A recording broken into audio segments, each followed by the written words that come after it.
The Florida Gators coaching search is on, and for the first time, we've got Dave Waters from Gators Breakdown here with Locked On Gators.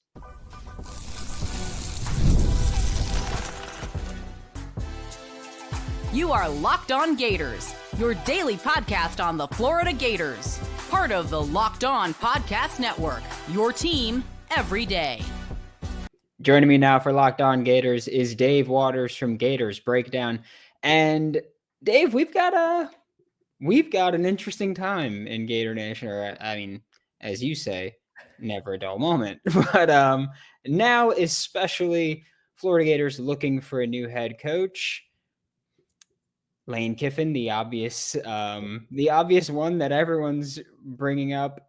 And just for those who don't know yet, I'm assuming Lane at or near the top of your list. Yeah, he's at the top So we'll see what the world of college football throws at us as Florida makes this choice. But yeah, as you said, never a dull moment. There's levels to it for sure. I mean, it's never a dull moment, but especially right now. I mean, we still got Florida, Georgia coming up. It's a coaching search, so it's certainly a lot being thrown at us Gators right now. But yeah, for the coaching search, it does start with Lane. I think he's, his SEC experience, that weighs a lot at putting him near the top of the list. Even if he's not your top, he's got to be, I think, near the top. And I think a lot of that is the SEC experience, whether that be, of course, now coaching at Ole Miss and having success there, success as an offensive coordinator under Nick Saban, of course. And look, we've been down that route a little bit with Jim McElwain and Doug Nussmeier at the same time, and it didn't really pan out. But, those guys didn't go on to do much anywhere else after their Florida gigs. And, Lane did the little rehab stint there with Nick Saban and had success at FAU and, of course, now at Ole Miss. So there's a lot that points to him, kind of being better than the rest of the Alabama assistants. But it's just a big question, of course, like as I mentioned, all these other jobs could come open, namely LSU. Would he be interested in that? That might be some competition.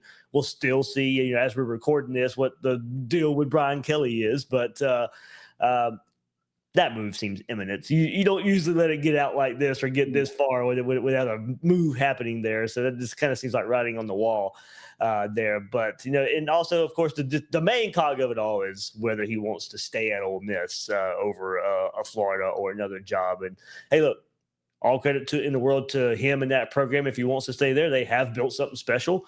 I still think there is an ultimate ceiling I think if you want to be a consistent national championship contender, I still think a school like Florida that can throw even more resources at it is the way to go. But he's built something special there. I think he can win there. It's just all about consistency for me. Yeah, I feel like when I look at Ole Miss, I'm just like, I don't think that they're a national championship team this year.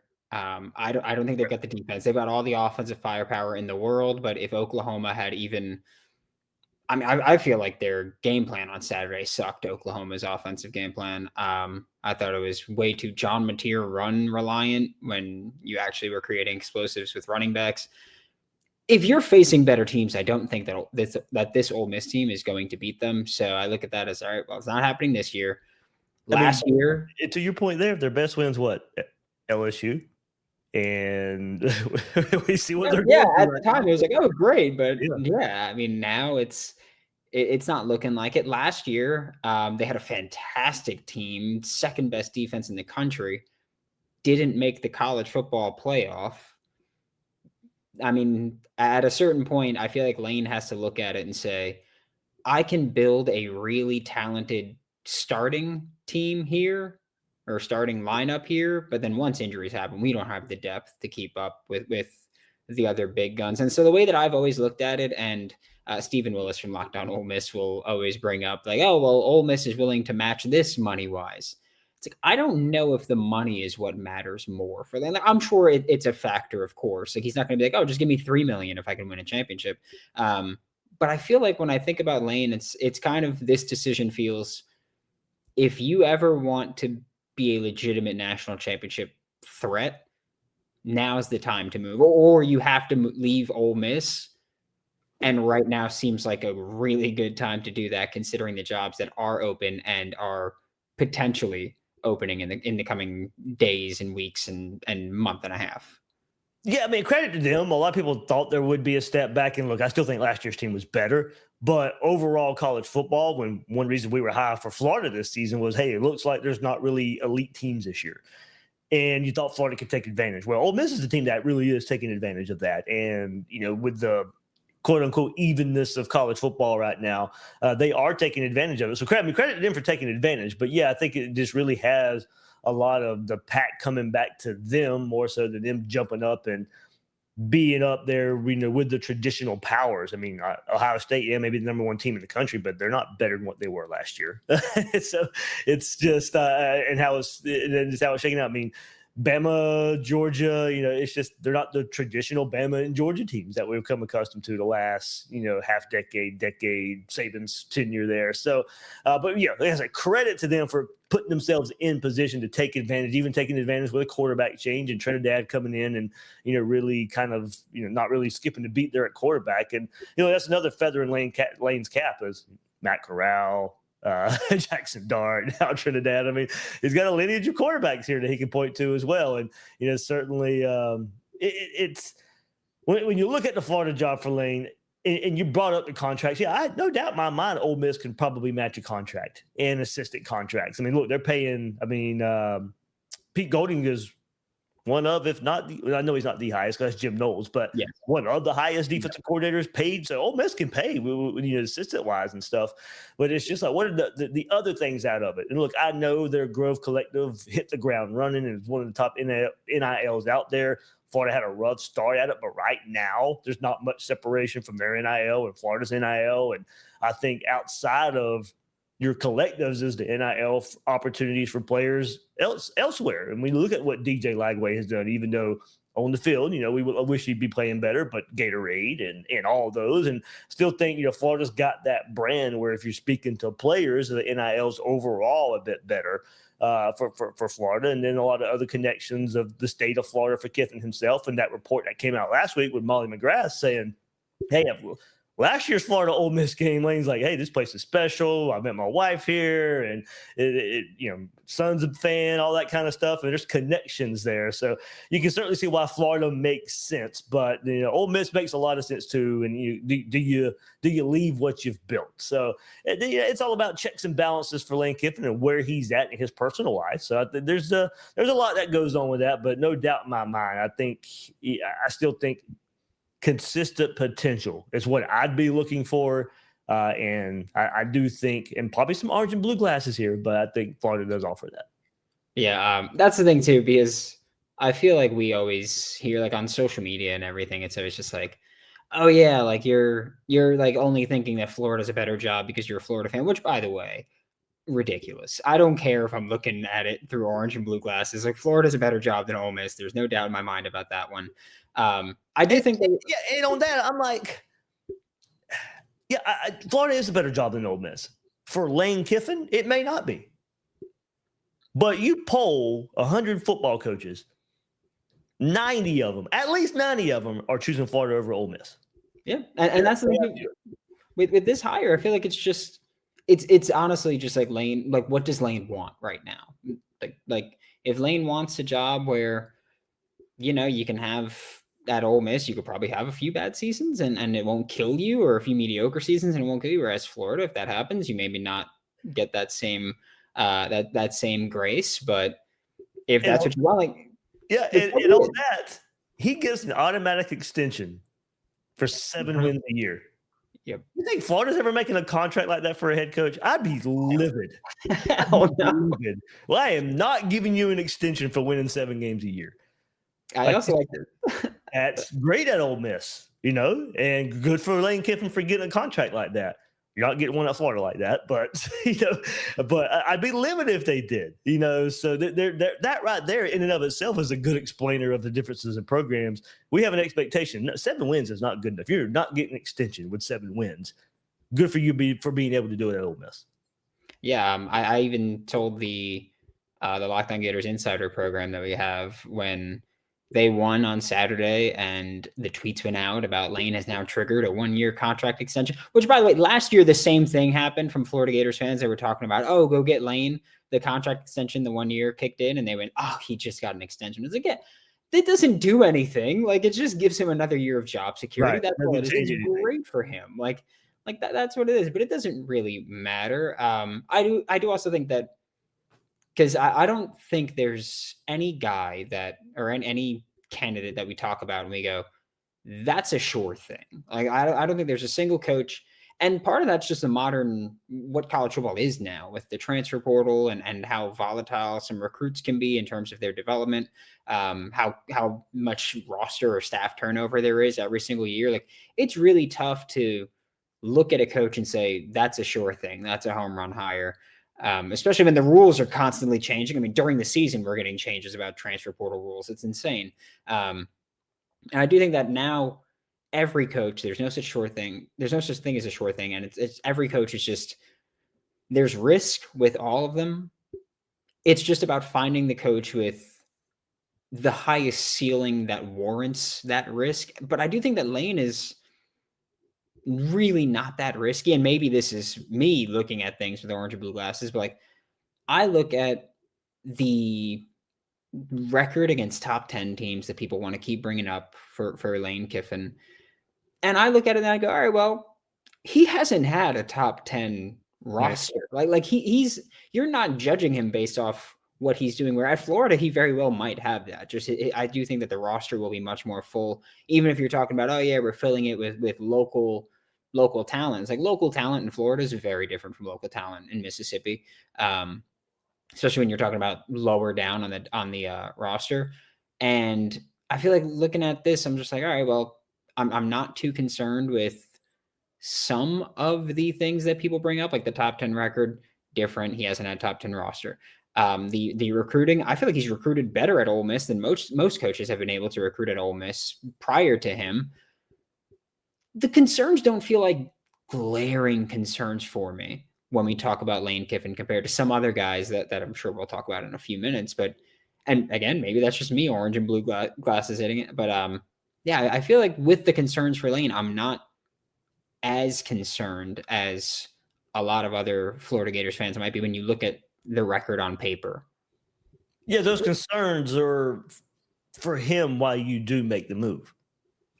Like, to your point, can he build a roster to consistently beat a top 10 team on the road? Don't get me wrong, there's not really many of them either since his tenure there. And you know who those teams are, by the way? It's your Bamas, it's your Georgia, it's your LSU. So that's who those road teams were. Because if you go and look at, of course, we've only been without divisions for a couple of years. So obviously those teams are mostly Bama on the road for Lane Kiffin since he's taken over there in 2020. And that's probably something else you should throw in this. I mean, he took over during COVID. So that was, remember, his first game was against Florida's 2020 team. Yeah. I mean, it's, the Florida's first, Kyle Trask, Kyle Pitts, kind of made their big announcement on the road in Oxford, Lane Kiffin's first game in that 2020 season. So, yeah, I think his concerns are why you make the move, in my opinion. Now, granted, a lot of people will shove back in your face on that, and probably rightfully so. Well, Indiana just went on the road and beat Oregon, a top 10 team. You're right. And Brandon, going to your point, that's why we do have questions. There are questions for all these candidates, but to me, it goes for every candidate that's out there. I mean, people want what has he done, and that not just for Lane. That's for James Franklin. That's for Brent Key. That's for Lincoln. That's for all the candidates that are. What has he done? You're not getting the guy who's done it. That's just where this coaching search is right now. There's not one out there that is attainable. Kirby Smart or Brian Day that you're getting. You don't want Dabo Sweeney. So the coaches who have done it, you're not getting. So all these guys are going to have the warts that you want. And if Lane Kiffin's only wart is, he can't beat top 10 teams on the road, so be it. I'll take my chances with that. Yeah, I think that a lot of top 5 teams, pretty tough to win against top 10 teams on the road even. I mean, we've seen how the swamp can impact games and change games and completely Yeah. make that a hell to try to play in. The Billy Napier era of the Florida Gators has ended. College football is basically back. It's basically a whole new season for Florida Gators fans. Tailgates, rivalries, energy in the stands. There's just nothing like it. But let's be real. Actually getting tickets sometimes can feel like more of a battle than the game itself, with endless queues, hidden fees, prices jumping at checkout. That's why I use Game Time, the app that gives the advantages back to fans. It's the easiest way to score last minute tickets at the best prices with no surprise fees. So what you see is what you pay. It could be college football tickets, pro football, pro basketball, concerts. I went to see 5 concerts last year. Bought all the tickets using Game Time. So take the guesswork out of buying college football tickets with Game Time. Download the Game Time app, create an account, use code LOCKEDONCollege for $20 off your first purchase. Terms apply. Again, that's promo code LOCKEDONCOLLEGE for $20 off. Swipe, tap, ticket, go. Download Game Time today. I do have to ask, prior to all the names that we've kind of talked about that have been, I guess, maybe not crossed off, but we've kind of looked at and gone, probably not happening. Was Lane your number one going into this? Or I'll say personally, I had tiers. I was like, I don't care what coach you get in that tier. I have tier 1 is the guys that I want. Lane was in there. But I'm just curious from your point, before Billy was fired, when we were all at least mentally going, okay, who do we want? Was it still Lane for you then? It was, and then if you want to put a 1A on him, it was Marcus Freeman 1B. It does seem like that's probably not happening. So you leave Lane in a tier by himself right there. But yeah, he was at the top, mainly for all the reasons that we've kind of just been discussing here. He's only going to raise his resume a bit by all the wins that he's putting together, and we'll see. We went through this last year with Lane, and it was the games that he wasn't supposed to lose that ultimately kept him out of a playoff. So it's we'll see how the rest of this season goes, but tricky matchups with Florida and Mississippi State. Mississippi State's been so close the last couple of weeks, and maybe it just takes that Egg Bowl for them to break through and crush the Rebels playoff hopes. But so we'll see how it goes with the rest of the season. But yeah, it was Lane there, and I'm still really only looking at sitting head coaches and sitting college coaches. I mean, could there be NFL guys? Yeah, but I'm still not really in love with an NFL guy. One, for timeline. 2, you just don't see the success all too often of the NFL guy coming down. And Bill Belichick's going to sour some people. What's going on at North Carolina? And look, you should make a decision based on that. But man, it's just, I think college football media, I think we've got too wrapped up early in this process to say, hey, college football is more like the NFL. In some ways, yes, but I think we get stuck in that to think, well, the NFL model will work. I still question it. Recruiting is still different than the draft. The transfer portal is still different than free agency. It's there's checks and balances that still aren't close to me for college football and the NFL. Yes, I understand you want a front office. Yes, I understand you want a general manager. But the general manager role in the NFL is still a lot different than the general manager role in college football.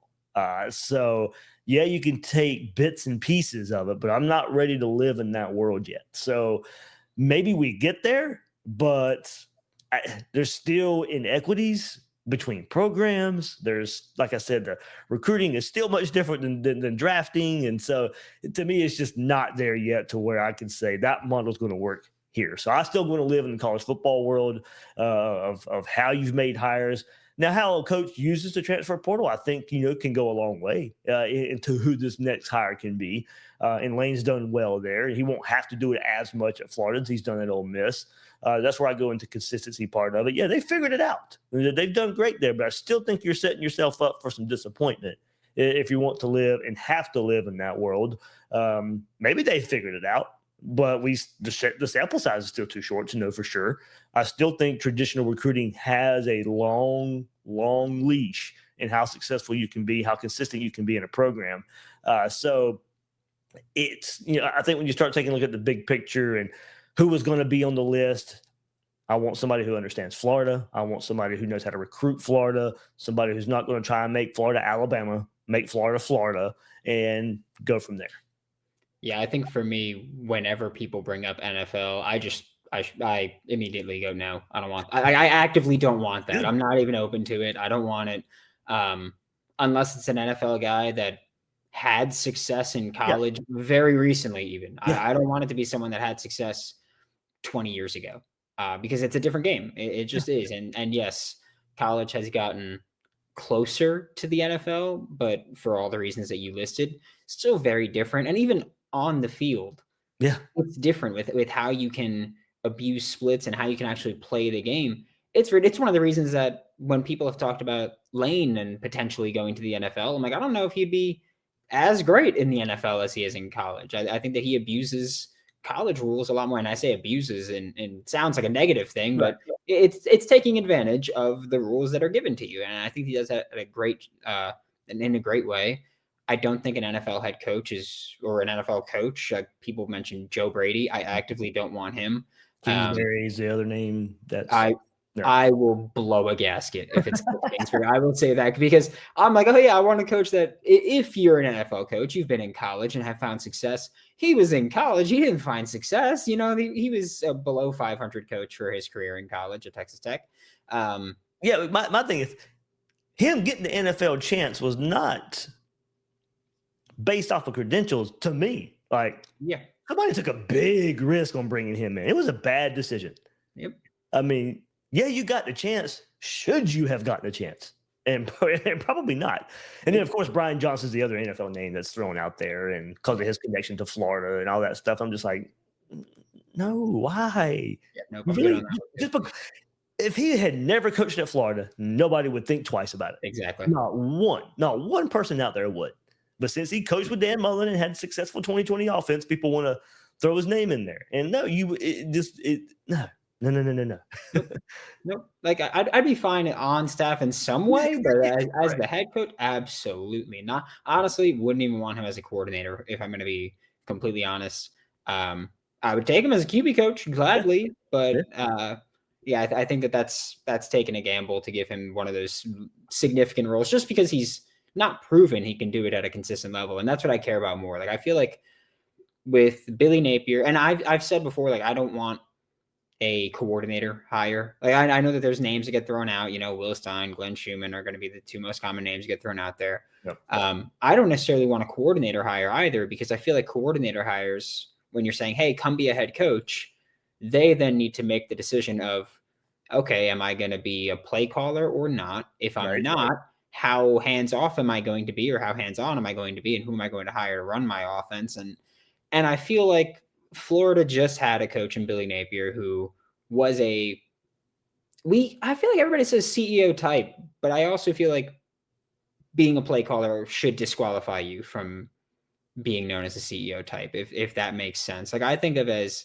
a CEO type. I think of it as, hands-off there, or contribute there, but not be the play caller. And maybe that's my fault for thinking of it that way. But when I say I don't want a coordinator, like, I don't want you to come here and lead this program, because I do think that the roster is in a pretty good spot. Mm-hmm. So, and I do think that there's going to be quite a few coaches that can keep that together for the most part, hopefully. And so I don't want a coordinator that's going to come here and either be a play calling head coach, which is be a play calling first time head coach, which is a damn near impossible task, or give hands off. I have no idea what you are like as a CEO type. You've never done that before. So now I'm asking you to do something that you've never done. I'm not a big fan of the coordinator options. I would say when we get way down the list, if we get way down the list, then sure, take a swing on someone. Please not Glenn Schumann. I prefer an OC if you're swinging for one. But yeah.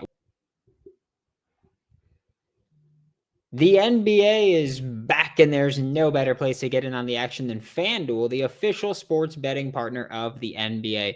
Even if you miss the start of a game or you want to ride the hot hand, which I do all the time, FanDuel has live bets on everything from who will score next to fourth quarter comebacks. Plus, you can even combine your live bets into a same game parlay for a shot at a bigger payout. I'm going to let you in on a little bit of a secret, right? If there's a guy that's just banging threes, I will sometimes live parlay point guard assists or primary ball handler assists with that player's threes and just let it ride. Right now, FanDuel is giving new customers $300 in bonus bets when your first $5 bet wins. So head to FanDuel.com to sign up and play your game with FanDuel, the official sports betting partner of the NBA. When I look at the secondary candidates, or at least when you look at the secondary candidates, what do you kind of look at or look for? Because I feel like everybody has like these traits that they want in a head coach.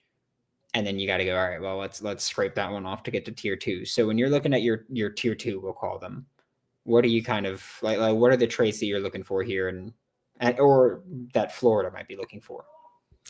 Yeah, that one's tricky, especially when you look at the candidates, because they do span a difference. Of course, James Franklin's name's out there and a lot of experience. Now, he does have some SEC experience with Vanderbilt. He won at Vanderbilt. He won at Penn State. Just couldn't get him over to the next level. I weigh this season a lot against him. Maybe I shouldn't. I don't know. That's where I wrestle with James Franklin the most. It's if you had said this a year ago, he just happened to want to leave Penn State for whatever reason, you would have been like, okay, a good hire. But you're asking the same question Penn State fans are asking is, can he take that next step? Then this year happens and the bottom falls out. What was supposed to be his best team. I don't know what that means.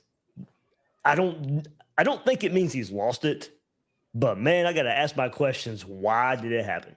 And did it really mean that much losing to Oregon? Because you still had everything to play for. And I know people say, oh, they put so much into that game. They knew it was over. It wasn't over.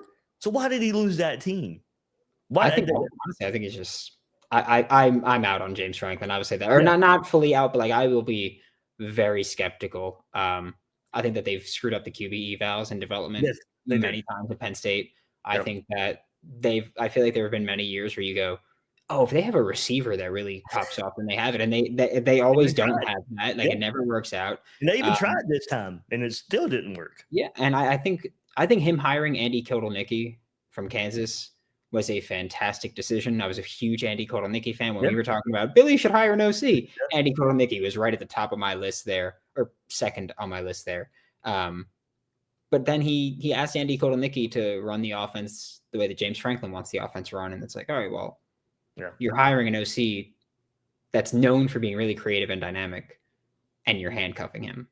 And so that for me, that's where I get really messed up with James Franklin. Yeah, I mean, it's valid concerns, especially with the offense that, as you said, made a great OC hire and it still just didn't work out. Brent Key's name at Georgia Tech. I am a big Brent Key fan. Same. I don't know if I'm a big Brent Key fan at Florida. I have my questions there. And the question goes back to what I'm looking for in a head coach in general is use Florida recruiting like you should and make Florida Florida. I don't know if he's going to do that. And I'm not saying he can't. I genuinely do not know. I think they are doing him and Faulkner at OC are doing the best they can with that offense. I think they are really playing to the talent. People say, he can't run a quarterback like that at Florida. No, you're right. He can't. I don't know if he was going to at Florida. I mean, I think they're doing what they need to do to win games. So there's a lot of credit given there. It's just, is that his preferred style of play, that power spread option? I don't know. Or is it just what they're doing because that's what the talent asks for? And it's got him undefeated right now. You go and look through Faulkner's history. There's a lot of success. There's a lot of passing success. There's a lot of ton of yardage success at his lower tier stops. So that's what leads me to believe, well, he hired a good coordinator and they have figured out what to do on offense to go win games. And they are tough-nosed on defense.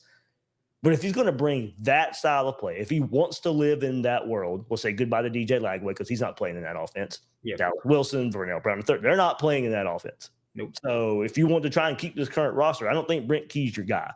Unless he comes in and says, all right, that's not my offense. That's just what we had to do to win games. Yeah. And I don't think I would love if Faulkner came with him because of his past success, but he might get elevated to be the head coach at Georgia Tech if he leaves. So who's your next coordinator hire? That's going to be big. So there's some questions there where I think pure head coach and what they want to do at Georgia Tech, he's completely fine. It's an open-ended question for me at what he could do at Florida, just because of what we've seen so far. I do think it's a high floor. I don't think Florida would be a hard out there. I just don't know if he's going to recruit the style of player we want at Florida for a wide open offense. There's my question there. So Lincoln Riley's gonna get a whole lot of buzz, if he's happy at USC, and I still think there's a lot to like about offense there, but he's tried the car wash on defensive coordinator, and it still hasn't stuck for whatever reason out there in LA. So, yeah, you ask yourself the question, why does the defense not there? No matter what he's done over there, they've recruited better on defense. They've brought in defensive coordinators, and it's still they've gotten better, but nowhere near what they made those hires and who they're paying and who they've brought in. Those results still aren't where they want them to be. And then we could go through all of them, but yeah, going to the point, there's just so many questions. I think there are some good candidates, but it's just, if you're looking through the eyeglass of championships, there's a hard for sure out there. Yeah, that's always where I come down to. It's like, I want to be open to so many names. And I do think that there's a lot of names that I look at and I go, that can work. But there's one name that I look at and I'm like, I'm pretty sure that will work. Yeah. And it's Lane Kiffin. And I think that's just where I come from. Like, I'd be bummed if it wasn't Lane at this point. But I'd also, like, I'm not like, oh yeah, it's Lane or bust. It's Lane or bust. It's just right. We can't be naive enough to think he's the only good coach out there. Yeah, of course. Like that's he can be his name. You're right. I agree. I think he is the best guy. That doesn't mean there's not other good coaches out there that will be very successful at Florida. I don't know. You don't know. That fan doesn't know. This fan doesn't know. We do not know. But there is one that makes Gator Nation feel pretty darn good. And with Lane, there's so much immediate buy-in. And that is the one plus he will bring that nobody else will bring. Yep.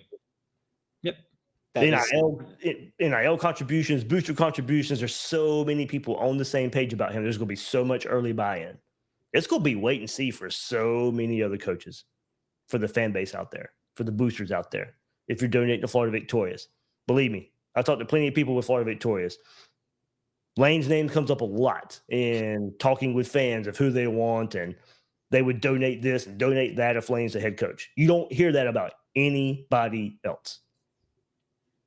It's going to be a hell of a 5 or 6 weeks coming up for all of Gator Nation, for myself and for you, Dave Waters with Gators Breakdown. Thank you so much for giving us the time, and everybody make sure that you subscribe to Gators Breakdown Plus. And Dave, anything else you want to shout out? Go ahead and let them know. Yeah, I mean, thanks for shouting out Gators Breakdown Plus, and there's some members out there already, but the conversation just never stops. It is ever so strong, especially during this coaching search season that we are in right now. It keeps on there, but those member chat episodes are always fun that we do on Sunday nights during the season. So, if you guys want to take part in some chats, we do it right there on Gators Breakdown Plus. But yeah, all the episodes throughout the week, and everybody, just like I said, hey, thanks for all the interaction. I know it's a busy time out there right now. So thanks for all the messages and support out there. And just like Locked On right here with Brandon, we're going to keep you tuned in. Thank you so much, Dave. All right, thanks, man. Thanks again for making Locked On Gators your first listen of the day. Every day we are available daily and free wherever it's in the podcast and on YouTube. Thank you again to Dave Waters from Gators Breakdown for joining us. Finally linked up on that one. I am Brandon Olson with Locked On Gators. Find all my written work about the Florida Gators with swampsignal.substack.com. And I will see you all today at noon Eastern time. We are going live at noon Eastern time. Locked On Gators YouTube. It'll go up on audio after that. But thank you so much, and I'll see you all soon.